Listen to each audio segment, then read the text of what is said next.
orang infak di jalan Allah. Infak itu, ini yang perlu saya luruskan, tidak harus menggunakan uang. Infak itu pemberian bersifat materi.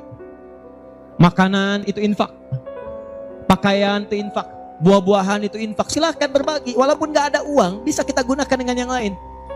Cek, kalau antum main ke Auckland, ke New Zealand, ya, di situ ada donation itu bukan cuma dengan uang, food. Kadang mereka kasih dengan makanan. Ada yang nyimpen ciki, kotaknya di situ. Di kotak infak itu, kotak dalamnya ada ciki, ada beras, dan macam-macam. Sampingnya ada yang uang. Cuman mesti dilihat dulu bagaimana bentuk kotaknya. Ya, kalau kotaknya belahan kecil, itu pasti uang, bukan beras. Oh, ini beras nih, dibuka dulu karungnya, diginikan. Tidak, bukan. Silakan bebas. Ya, dan itu nilainya tinggi. Kadang-kadang antum lupa di majelis ilmu ada snacknya, walaupun cuma kurma dapat 2, bagi 1 dengan teman. Air misalnya tidak harus semua oleh antum. Bagi, begitu antum bagi langsung dituliskan 700 kali lipat paling minimal. Demi Allah saya katakan paling minimal 700 kali lipat. Makanya zaman Nabi itu ada satu keluarga yang berlomba tuh mendekatkan diri pada infak walaupun dirinya kekurangan. Agak aneh tuh cara berpikirnya. Ya, jadi kalau dibandingkan manusia sekarang nggak dapat tuh, nggak dapat. Saya mau tanya begini, antum di rumah persediaan, antum punya anak 2, antum dengan istri, 1 suami, 1 istri, 2 anak. Di rumah ada persediaan makanan untuk 2 anak antum saja. Antum aja nggak makan malam itu, cuma ada anak 2. Untuk mereka, kalau nggak makan, mereka bisa nahan lapar semalaman. Tiba-tiba antum ditawarkan oleh seseorang, ada tamu nih, mau nggak dijamu di rumah? Bisa nggak?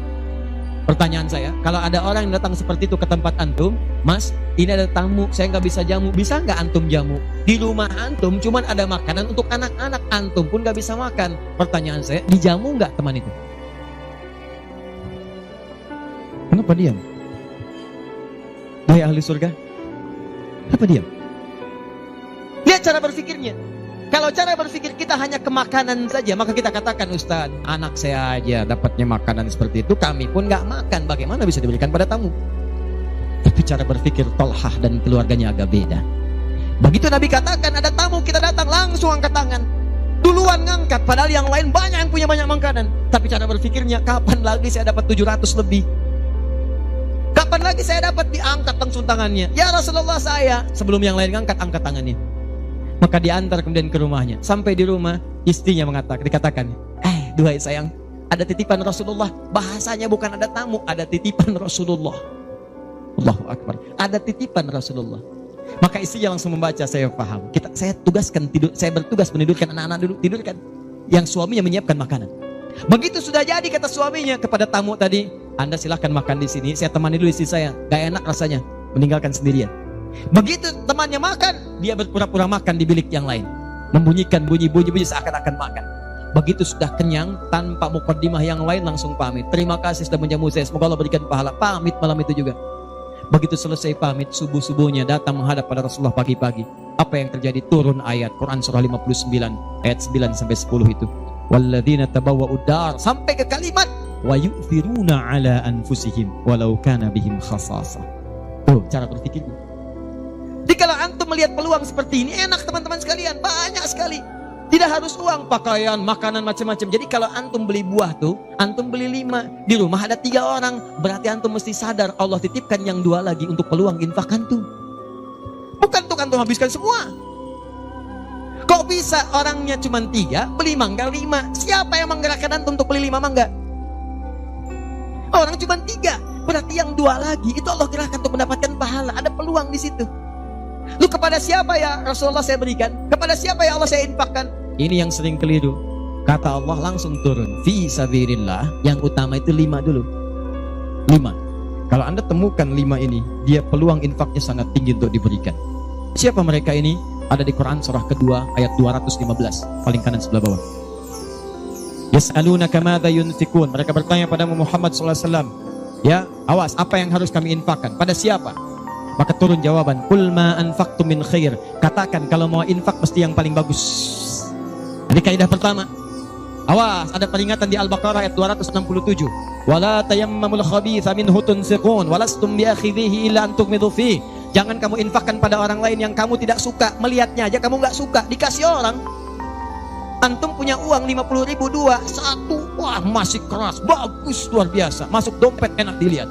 Yang kedua, wah sudah lecek, dekil of the kumel. Wah, dilihat gak enak, baunya gak nyaman. Tiba-tiba ada orang lewat, Pak, sedekah Pak. Pertanyaan saya, maaf, mana yang antum berikan? Yang lecek atau yang bagus? Tuh. Ingat, kalau urusan zakat mal, berikan yang bagus. Zakat mal, pilih. Paham? 5 orang ini siapa? 1, lil walidain, orang tua. Ini orang tua ini gak pernah minta, jarang sekali. Cuman kita yang mesti paham. Kan sama, antum pun suka ngasih isyarat, mama, mama, mama, mama. Oh, mau makan, makan. Mama, mama, mama, mama, boneka, boneka. Antum setelah dewasa mesti paham. Kadang-kadang orang tua tuh gak minta, gak pengen nyusahin anaknya. Padahal orang tua udah susah, melahirkan susah, mengandung juga susah, merawat susah, menyusui susah. Sudah dewasa pun antum masih susahin juga. Kapan antum berbaktinya? Kadang-kadang cuma nanya, nelpon apa kabar, padahal di rumahnya itu Masya Allah lagi kurang beras. Beras kurang, listrik belum dibayar. Kirimkan, sebelum diminta kirimkan. Itu begitu antum kirimkan, demi Allah saya katakan, di hadits Al-Bukhari, di kitab Al-Adabul Mufrad, bukan cuma mendapatkan lipatan pahala kalikan 700 lebih, tapi ridha Allah turun ke tempat antum pada saat itu. Kalau sudah turun, semua doa yang antum mintakan minimal akan dijawab pada saat itu. Itu rahasianya. Kalau dengan urusan orang tua itu udah gak usah mikir. Begitu mengatakan, nah gini-gini, tenang aja mah. Walaupun gak ada, katakan, insya Allah mah selesai. Insya Allah, berusaha antum. Begitu antum dapatkan seperti orang tua mengusahakan untuk antum dulu, maka pahala dilipat gandakan, ridho turun seketika. Kejar. Wal aqrabin, kerabat terdekat. Kerabat dibagi 2. Ada yang tempatnya jauh tapi hubungannya dekat. Punya saudara sekandung, tinggalnya di Palembang, antum di Semarang. Ayo kirimkan. Anak bibi gak bisa nih pendidikannya, bantu, antum ada, bantu, nilainya tinggi. Jangan dikira ringan. Nih bagian kedua nanti kalau saya terangkan banyak nih. Tenang aja, kita masih sampai subuh. Bagian kedua saya ikutin deh. Antum jual saya beli. Ya, cuman saya beli sampai 9:30. Paham? Ayo akrabin. Yang kedua itu, maaf, golongan kedua akrabin bisa tetangga. Orang yang tidak ada hubungan famili secara mahram, cuma tetangga antum. Tapi kalau yang kedua ini, Allahu Akbar, indahnya Al-Quran. Cek oleh antum, silakan cek. Walaupun beda agama, itu tetap ada peluang infak. Gak ada ketentuan ini kecuali di Quran. Gak ada aturan ini kecuali di hadis. Buka Quran surah ke-31 ayat 15, paling kiri sebelah atas. Ada anak muslim, orang tua belum Islam, belum dapat hidayah. Kata Allah, urusan untuk ibadah pisahkan. Orang tua jangan paksa, doakan dia, silahkan dakwahi. Tapi urusan dunia, wasahibhuma fid dunya ma'rufa. Wa in jahadaka ala an tusyrika bima laysa laka bihi ilmun fala tuti'huma. Urusan ibadah masing-masing, kalau diajak-ajak enggak usah ditaati, tolak dengan cara yang lembut. Tapi kalau urusan dunia, bagi. Antum muslim, orang tua belum Islam, antum punya kelebihan. Uang agak banyak, melimpah, makanan ada, bagi. Kata Allah, jangan lihat kemudian kepercayaannya karena dia belum muslim. Bagi. Indah teman-teman sekalian.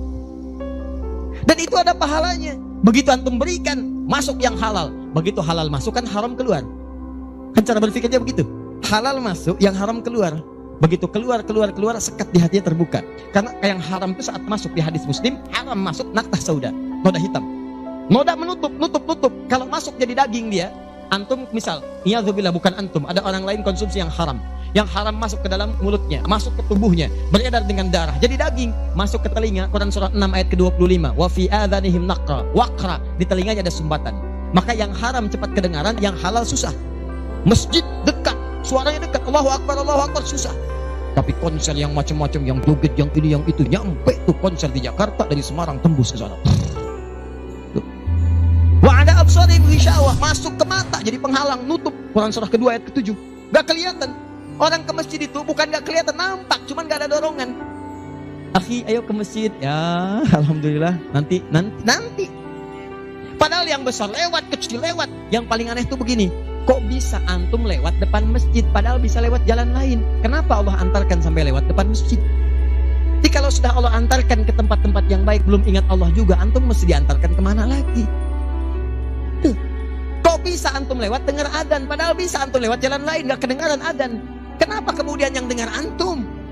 Kok bisa lewat jalan itu kelihatan mata, padahal bisa ada jalan lain? Kok bisa ngelihat? Kalau Allah sudah berkehendak kebaikan, antum masih belum bisa membacanya, masih ditanya. Itu pasti ada maksiat masuk. Caranya keluarkan. Kalau yang haram masuk, masukkan yang halal. Maka yang haram akan dihancurkan. Hancur, hancur, hancur. Kemudian muncul yang halalnya. Kalau halal sudah masuk, maka hati itu akan mudah untuk mendekat kepada Allah. Doakan, doakan, doakan. Demikian tetangga kita. Jangan dikira tetangga antum yang muslim saja. Mungkin kita ada non-muslim samping kita. Mungkin ada yang Kristen, ada yang Hindu, yang Buddha. Dalam hubungan keduniaan indah. Silahkan berbagi. Apa antum gak pernah dengar hadis Nabi? Siapa yang masak makanan, baunya sampai ke tetangganya, maka bagilah dia walaupun cuma kuahnya. Tapi maksudnya bukan daging yang antum makan, kuahnya antum bagi. Bukan. Tidak. Maksud hadis itu walaupun cuma masak kuah, bagi juga supaya dia tidak negatif thinking, tidak salah paham. Antum gak ada ayam, adanya singkong, cuma dimasak bumbu opor. Bumbunya opor, tapi dagingnya singkong. Dimasak gak antum bagi, tetangga bilang, oh masak opor enak nih, padahal singkong. Dibagi walaupun cuma kuahnya. Tapi pertanyaan saya, apakah hadis itu mengatakan kalau tetangga anda muslim saja? Tidak. Never. Walaupun dia non muslim, masak, bagikan. Sebelum dia menghirup baunya, ketuk pintunya. Begitu diketuk dia keluar. Ada apa pak? Ini ada makanan, walaupun sedikit, mudah-mudahan bisa bermanfaat. Bapak baik sekali, terima kasih. Bukan baik, Allah yang memerintahkan saya untuk berbagi. Dan saat itulah kalimat Allah mengalir di hati yang paling bening, menghunjam ke jiwanya. Masuk jadi hidayah. Masya Allah, besok-besok dia ketuk pintu kan, Assalamualaikum. Udah bisa Assalamualaikum tuh. Sebelumnya tidak. Begitu dibuka sambil mengembalikan yang kemarin, ya panci yang kemarin dikembalikan. Pak, ini apakah Allah sudah memerintahkan berbagi lagi hari ini? Oh, lumayan. Gak ada aturan kalau bukan non muslim jangan bagi. Gak ada, indah dalam Islam itu. Jadi walaupun anda kasih ke yang non muslim, pahala dituliskan. Jadi jangan pilih-pilih kalau urusan dunia. Anda masak, di samping Islam, sampingnya lagi Kristen, sampingnya lagi kemudian muslim, non muslim. Bagi yang muslimnya, yang non muslim tidak. Begitu dia ngelihat kelewatan, dipanggil anda, Pak, kayaknya enak makanannya ya. Memang enak bu, cuman sayang ibu kafir. Oh, kok begitu? Gak ada. Jadi bagi teman-teman, silahkan. Dan pahalanya ada, indah. Cuman di kita tuh, coba lihat aturan-aturan. Antum bang aja deh, kita fikirnya kumpulin lagi. Bab tumbuhan, sekarang kan lagi musim rambutan ya. Rambutan. Tuh, antum di pekarangan ada rambutan, tumbuh. Pohon rambutan, pekarangan antum. Cuman sayang buahnya ke tetangga antum. Terus ke sini. Maka dalam kaidah fikih disebutkan hakun mushtarak. Ini hak bersama antara antum dengan tetangga. Kenapa? Karena antum keluar rumah kelihatan cuman pohonnya, dia keluar rumah kelihatan buahnya. Dan yang paling menarik, dia udah lihat buah, daunnya jatuh ke bawah. Dan kadang buah jatuh ke sini, membuat dia kesulitan. Awas, jangan sampai dia cuma ketiban sampahnya saja, antum kedapatan buahnya. Naik ke pohon rambutan, nggak boleh. Apa yang harus antum lakukan? Datangi dia, ketuk rumahnya, sampaikan, Pak, maaf, saya cuma mau ngasih tahu, itu ada pohon rambutan. Iya, saya juga tahu, punya bapak kan? Bukan, itu memang pohon saya, cuma buahnya merambat ke tempat bapak. Terus, itu hak kita bersama. Bapak nggak usah minta, begitu inginkan ambil aja, silahkan dapatkan. Aturan dari mana itu? Ini Rasul saya yang mengajari, Nabi Muhammad SAW. Bapak keluar lihat buahnya, saya keluar cuma lihat pohonnya. Kalau bapak pengen ambil aja. Wah hebatnya Islam, terima kasih pak. Insya Allah, udah insya Allah tuh. Ya. Nanti saya ambil, ya pergi tuh, ambilin, dan kita senang lihatnya. Begitu diambil pahala. Setiap satu buah 700 pahala. Setiap satu buah 700. Masya Allah, luar biasa. Dan dia kan gak paham fikih, belum masuk Islam. Besoknya ayam antum main ke tempat dia, ayam. Dia kira hukum ayam sama dengan rambutan. Nabinya umat Islam baik banget. Kemarin ngirim rambutan, sekarang ayam.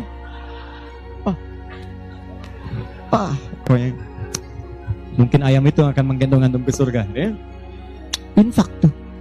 Nah pertanyaan saya, antum punya agenda berapa untuk infak tuh? Coba lihat, kadang-kadang kan ada anak yatim samping.